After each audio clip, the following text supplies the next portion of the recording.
హల్లెలూయా. మన ప్రభువును రక్షకునైన యేసుక్రీస్తు నామంలో ఈ వీడియోను వీక్షిస్తున్న మీ అందరికీ ప్రైజ్ ద లార్డ్. ఈరోజు మనము లెంట్ డేస్లో 28వ రోజుకు వచ్చున్నాం. 28th లెంట్ డేస్లో మనం ఉంటున్నాం. ఈరోజు కూడా మనము దేవుని లక్షణాన్ని మనము ధ్యానించుకుందాం. బైబిల్ గ్రంథంలో యేసుక్రీస్తు ప్రభు వారికి మరొక పేరు ఏంటి అంటే లోక రక్షకుడు. యేసుక్రీస్తు ప్రభు వారికి మరొక పేరు, మరొక లక్షణం ఆయన ఏంటంటే లోక రక్షకుడు. ఈ యొక్క లోకంలో చాలా మంది రక్షకుడుగా పిలువబడే వాళ్ళు ఉన్నారు. చాలా సినిమాలు కూడా వచ్చాయి కదా రక్షకుడు అని.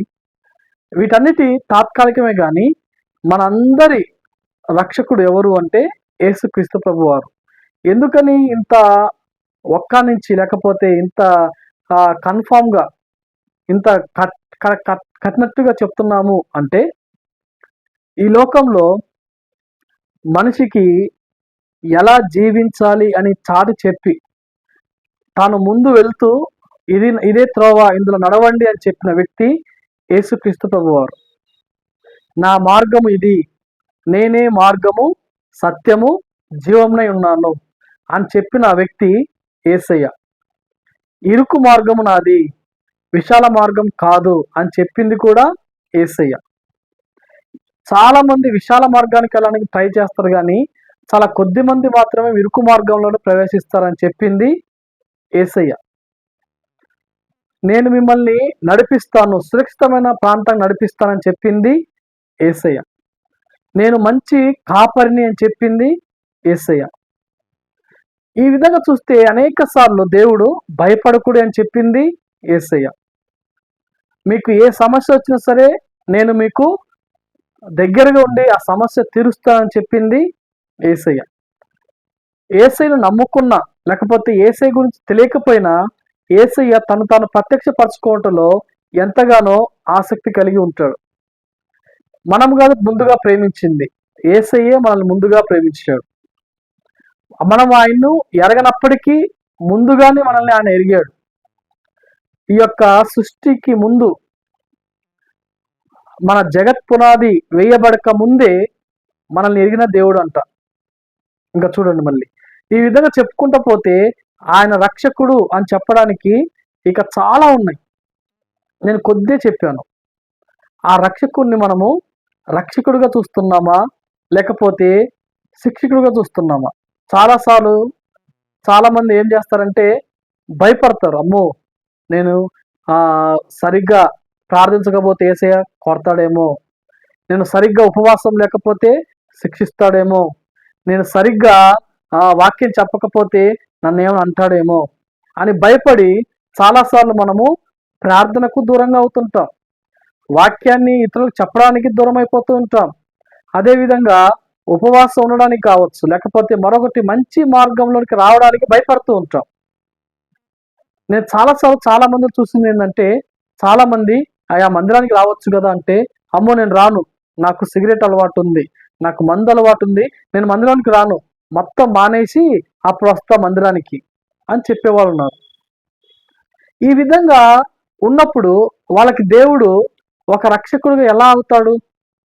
అవ్వలేడు. అయితే ఎప్పుడైతే వాళ్ళు తమ తప్పు వాళ్ళు తెలుసుకొని సరిదిద్దుకొని యేసయ్య నన్ను క్షమించు ప్రభు అని ఉన్న పాటన వచ్చినప్పుడు అప్పుడు అలాంటి వాళ్ళకి యేసయ్య రక్షకుడుగా ఉంటాడు.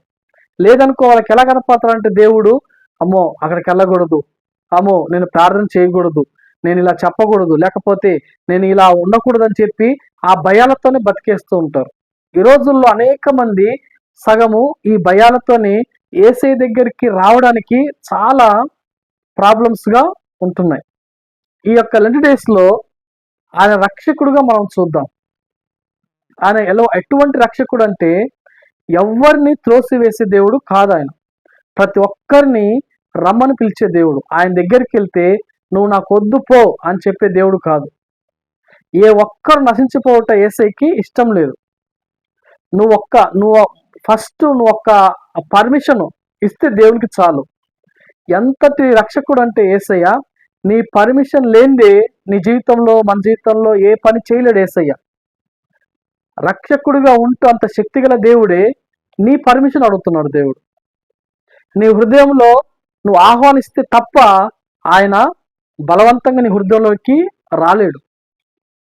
ఈరోజు ఈ ఒక్క వీడియో చూస్తున్న, ఈ యొక్క వాక్యాన్ని వింటున్న నీకు ఏం అర్థం కావాలంటే, యేసయ్య నిన్ను బట్టి నీకు ఒక రక్షకుడుగా ఉంటున్నాడా లేకపోతే ఎలా ఉంటున్నాడో నీకు మాత్రమే అర్థమవుతుంది. ఎలా చూస్తున్నావు? లోక రక్షకుడిగా చూస్తున్నావా? నా కోసమే యేసయ్య వచ్చాడని నీకు అర్థమవుతుందా? నా కోసమే రక్తం కాచి ప్రాణం పెట్టాడు నీకు అర్థమవుతుందా? నేను యేసయ్య దగ్గరికి వస్తే తప్పకుండా నన్ను అంగీకరిస్తాడు అనే యొక్క ఆలోచన, అలాంటి విశ్వాసం ఇలా ఉందా? అలాంటి వ్యక్తులుగా ఉంటే తప్పకుండా యేసయ్య రక్షకుడుగా ఉంటాడు. లేదు అంటే భయంతో ఉన్నప్పుడు మనం ఏం చేస్తామంటే దేవుని దగ్గరికి వెళ్ళలేం. చూడండి, ప్రేమలో భయం ఉండదు అని చెప్తాడు యేసయ్య. ఇప్పుడు ఎవరి దగ్గరైనా స్వేచ్ఛగా మనం వెళ్ళామనుకో, వాళ్ళ దగ్గర భయం ఉంటే అలా స్వేచ్ఛగా వెళ్ళలేం. ఇప్పుడు ఉదాహరణకి సీఎం దగ్గరికి మనం స్వేచ్ఛగా వెళ్ళగలమా? ఎక్కడ వాళ్ళు సెక్యూరిటీ వాళ్ళు ఆపుతారు, లేకపోతే ఎవరు ఎక్కడ ఆపుతారు అని చెప్పి భయంగా వెళ్తాం. అదే మన కన్న తండ్రి దగ్గరికి మనం వెళ్ళాలంటే, మన కన్న తల్లి దగ్గరికి మనం వెళ్ళాలంటే ఫ్రీగా వెళ్తాం. ఎందుకని? ఎవరు ఆపరు, ఎవరు అడ్డం వచ్చినా లేగండి నా కొడుకు నా కూతురు అని చెప్తాం మనం. యేసయ్య దగ్గరికి కూడా మనం అలాగే వెళ్ళినప్పుడు ఆయన మనకి రక్షకుడుగా ఉంటాడు. లేదనుకో, అమ్మో యేసయ్య దగ్గరికి ఎట్టెళ్ళాలి, ఎలాగ ఉండాలి అనేది భయం కలిగి మనము యేసయ్య దగ్గరికి ఫ్రీగా రాలేం. యేసయ్య ఏమి ఆశిస్తాడంటే మనం ఫ్రీగా ఉండాలని ఆశిస్తాడు దేవుడు. ఆయన ఎటువంటి రక్షకుడు అంటే, నువ్వు ప్రతిదీ ఏది చెప్పినా సరే యేసయ్య ఉంటాడు. నువ్వు ఎన్ని గంటలు మాట్లాడినా యేసయ్య వింటాడు. నువ్వు పొద్దులత్తం యేసయ్యతో మాట్లాడుతుంటే వింటానే ఉంటాడు. ఎప్పుడు నాకు విసుగు పుట్టిందని చెప్పడు యేసయ్య. అంతటి రక్షకుడు యేసయ్య. కాబట్టి ఈ లెంట్ డేస్లో ఆయన ఇచ్చే రక్షణను మనం రుచి చూచి మనము అనుభవించాలి.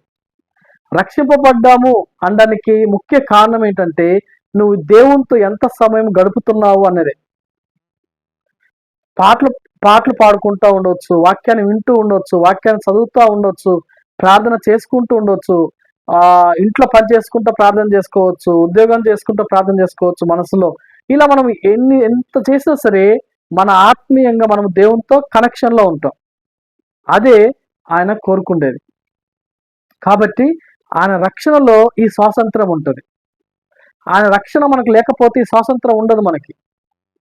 అంత స్వతహాగా దేవుని దగ్గరికి వెళ్ళలేం, స్వతహాగా దేవుని మందిరాన్ని ప్రేమించలేం, స్వతహాగా దేవుని యొక్క సన్నిధిని మనం ఆశ్రయించలేం. కాబట్టి ఈ లెంట్ డేస్లో ఆయన రక్షకుడు కాబట్టి ఆ రక్షకుడిగా మనం అర్థం చేసుకుందాం. స్వేచ్ఛగా ఆయన దగ్గరికి వెళ్దాం.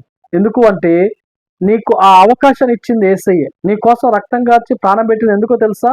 నువ్వు స్వేచ్ఛగా దేవుని దగ్గరికి రావాలని. యేసయ్య చనిపోక ముందు ఎలాగుండేదంటే, అతి పరిశుద్ధ స్థలంలోకి ఎవ్వరు వెళ్ళేటోళ్ళు కాదు. ఏదో సంవత్సరానికి ఒకసారి యాజకుడు ఆ అతి పరిశుద్ధ స్థలానికి వెళ్ళినప్పుడు అప్పుడు అందరు దూరంగా నార్మల్ ఒక ఆవరణంలో ఉండి దూరంగా చూసి దేవుని స్తుతించేవాళ్ళు. అయితే ఎప్పుడైతే యేసయ్య చనిపోయాడో వెంటనే ఆ యొక్క అడ్డుతెర చినిగిపోయి ఇప్పుడు బాహాటంగా మనందరం దేవుని దగ్గరికి వెళ్ళి కూర్చొని చక్కగా దేవునితో మాట్లాడుకోవచ్చు, ప్రార్థన చేసుకోవచ్చు, పాటలు పాడుకోవచ్చు. దానికి కారణం ఏంటంటే, ఆయన రక్షకుడుగా మన మధ్యలోకి వచ్చున్నాడు కాబట్టి, ఆయన రక్షణ మనకు ఇచ్చాడు కాబట్టి ఈ యొక్క 2 డేస్లో ఆయన రక్షణని అనుభవిద్దాం. ఆ రక్షణను 10 మందికి చాటి చెబుదాం. అటువంటి కృప దేవుడు మనందరికి దయచేయునుగాక. ఆమేన్. Praise the lord.